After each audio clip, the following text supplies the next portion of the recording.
पास मसला पूछने के लिए कुछ लोग आ गए तो 4-5 साल का बच्चा भी था जिसके वालिद ने गुस्से में अपनी बीवी को 3 तलाकें दी थी। तो छोटा सा बच्चा, कपड़े भी फटे पुराने, और हालत बता रही थी कि गरीबी है।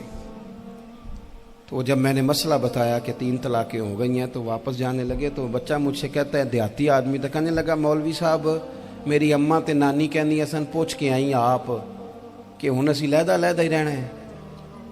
तो उस बच्चे की नौनिहाल की वो कैफियत देखी तो मैं रो पड़ा। मैंने कहा यार ये बच्चा बेचारा माँ बाप के होते हुए ये यतीमों जैसी जिंदगी गुजारेगा क्योंकि बाप ने तलाक दे दी। किस तरह मसाइल नहीं बताए लोगों को, तालीम से आगाही नहीं किया। और इसमें बहुत बड़ा जुल्म है उन लोगों का भी जो जनाजे पे खड़े होके तो कह देते हैं, मेरी तरह के लोग, अच्छे उलमा की बात नहीं करता, वो कह देते हैं देखो जिन लोगों को जनाजा नहीं आता, भैया आपने किस दिन इशा के बाद क्लास लगाई थी जनाजा सिखाने की? ये तो आपने कह दिया लोगों को कुरान जी ठीक नहीं आता। तो यहाँ तो बेचारी बीबियां जिनको सही पढ़ना नहीं आता वो मिशन बना लेती हैं कि मैंने इतने 100 को कुरान पाक पढ़ाना है, बेवा हो गई हूँ, तलाक याफ्ता हो गई हूँ, सारी जिंदगी कुरान पढ़ाऊंगी। हम क्यों ये मिशन नहीं बनाते, क्यों इस तरफ सफर नहीं करते?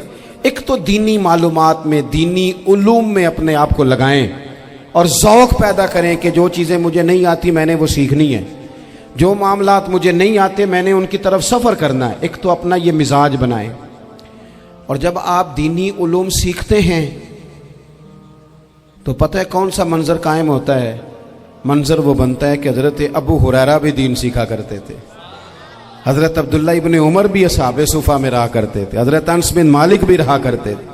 और ऐसा मंजर बनता है कि हज़रत सैयदा खतीजतुल कुबरा रज़ी अल्लाह तआला अन्हा फरमाती हैं, सैयदा फातिमा हुजूर की गोद में बैठी होती थी और नबी पाक से बातें पूछती थी और हुजूर उन्हें बता रहे होते थे।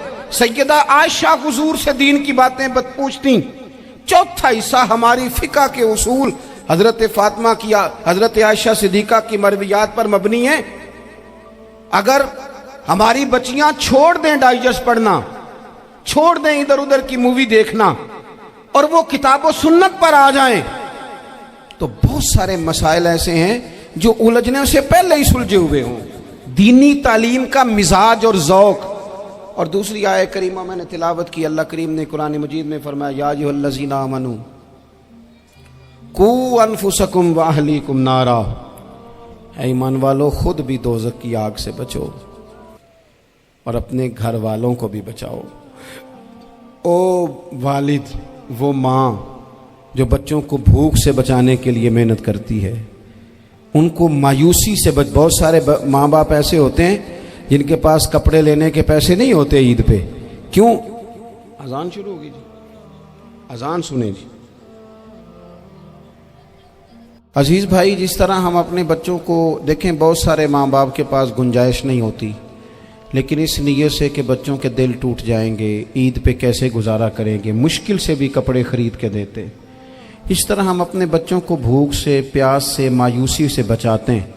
इस तरह हमारे रब ने हमारे ज़िम्मे लगाया है कि तुम अपने बच्चों को कोशिश करो दोज़ख की आग से बचाने की।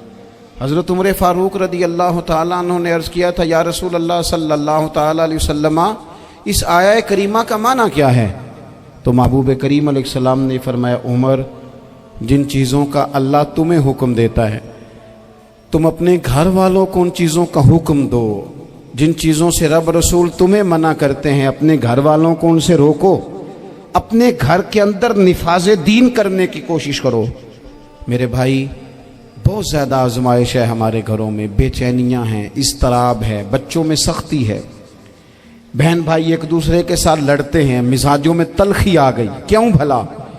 इसलिए कि माँ बाप को जो बेहतरीन किरदार और जो हसीन तरीका घर में अपनाना चाहिए था, बच्चे तकरीर बाहर से सुनते हैं लेकिन वो फॉलो अपने माँ बाप को करते हैं। अगर माँ बाप में हौसला हो, सब्र हो, इत्मीनान हो, खुददारी हो, थोड़े पर गुजारा करने का मिजाज हो, देखे ना आज